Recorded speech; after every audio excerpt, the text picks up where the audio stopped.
Hi everyone, 3 Men and a Whisky, and I'm back in from the cold. There's no dog walking going on today because it's far too wet and cold out there, so she's just going to have to hold it, to be honest. And I've watched a number of adaptations of the Charles Dickens classic A Christmas Carol. I'm done with that now. But there is another great Christmas story that has been adapted many times by Hollywood. And it feels only natural that I should give that one a chance and see how it holds up. And that classic is the 1957 children's story, How the Grinch Stole Christmas by Dr. Seuss. Now, it has been adapted a number of times, but the one I'm going to watch is the live-action version from 2000 starring Jim Carrey. Why that one?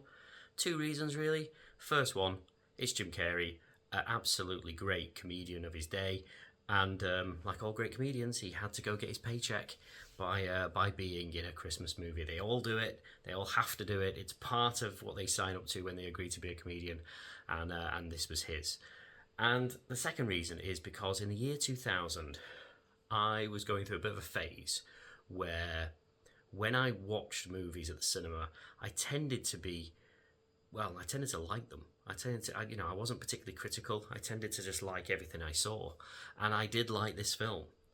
And I haven't seen it since. And so I just want to know, was that me just, being me back then? Is it actually a good film? And so I need to rewatch it to know for sure. So that is what I'm going to do. Whiskey-wise, I was thinking a little bit about what would the Grinch choose if I sent him off to pick a whiskey for me to drink with this movie. Let's say I sent him to one of the great regions of Scotland that produces whiskey. Let's say I sent him to Campbeltown. Would he pick me the obvious thing? Would he pick me a beautiful Springbank, like a Springbank 21 or something like that? No, he absolutely wouldn't, because he's the Grinch. He'd do something really, really annoying, and he'd pick something like a blend. He'd go to one of the great regions and he'd come back with a blend just to, watch my face, watch my reaction once he did it, thinking he had ruined my, my whiskey drinking experience. But the thing is, it wouldn't ruin my whiskey drinking experience because, as we all know, blends can be really good. There's some really, really great blends out there. And this one in particular, Campbeltown Loch, there we go, Campbeltown Loch, made by Springbank, is particularly special. It's special for a number of reasons. One, because it's a blend, which means it's cheaper. So we're looking at only £40. In fact, I think it's $39.99. So, if you're looking for a late Christmas present for someone or for yourself, then could do no worse than picking up something like this. And the other thing is, because it's made by Springbank and it is... it only contains Campbeltown whiskies in it, Campbeltown spirits in it. It's going to have massive influence from Springbank itself, because there's not a lot of distilleries over in Campbeltown anymore. So, yeah, if the Grinch went off and thought he could upset me by getting me a blend from one of the great whiskey regions, I'm afraid he's going to be disappointed. So this is what I'm going to have. I'm going to have my Campbeltown Loch. It's quite a big measure that I've poured there, but it's Christmas and all that. I'm going to go and watch How the Grinch Stole Christmas with Jim Carrey in the peak of his powers. He was definitely, off the back of a number of very big films at that point. And we'll see how it all goes. Catch you in a minute. Right, so I'm back from watching How the Grinch Stole Christmas, and well, was it just my memory playing tricks on me, or was this film actually as good as I thought it was back in 2000 in my naive youth? Yeah, it wasn't great. If I'm being honest with you, it wasn't great.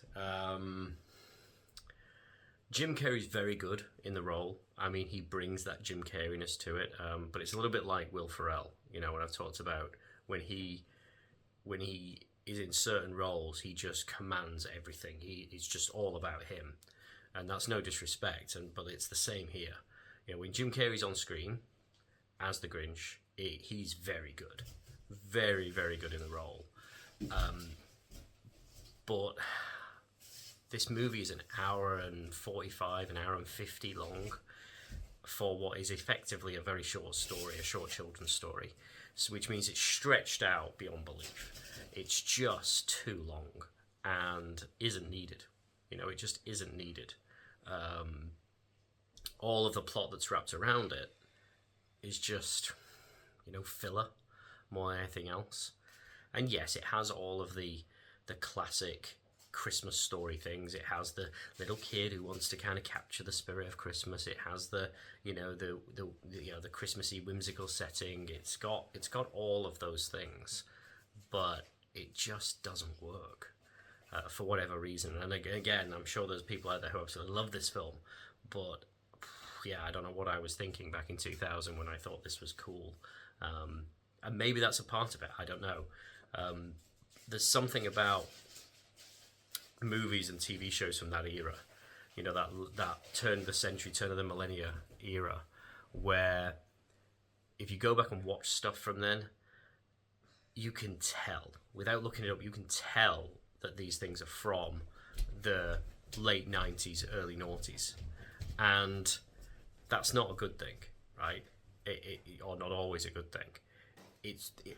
Even though it's set in a fantasy, whimsical kind of setting, it feels like it was made in the year 2000. It just, the characters, the theming around it, there's even kind of, a pop cultureness around it that it just reeks of that time period. And yeah, it just, I don't know, it just did not work. So it feels like it's dated way more than, say, a film from the 80s or the 70s, which, I don't know, is a shame. It's a shame, because, like I say, Jim Carrey was very good in the role, but you can't build an entire film just on one guy, being good when he's on screen. So, yeah, there you go. So what am I going to give it? I think I've got to be true to myself and say that it's not something that really floated my boat. It actually took me a bit longer to watch it than I planned. I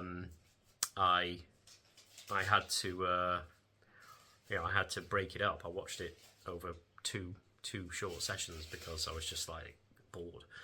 So because of that, I am going to give it four calling birds. Yeah, 4 calling birds. That's what I'm going to give it, which is the lowest score I've given so far on this advent calendar. So sorry, Jim, and sorry, Ron Howard, who was the director behind this. Didn't work for me.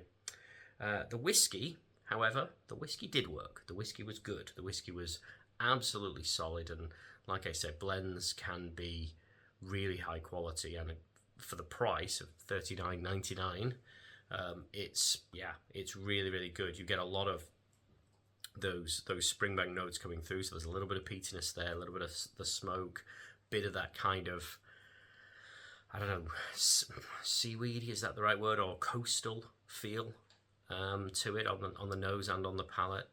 A little bit of sherry there as well. I think it's been made with both ex-bourbon and ex-sherry cask spirits. So yeah, a really solid introduction. A little bit of burn on there as it goes down, but nothing too offensive.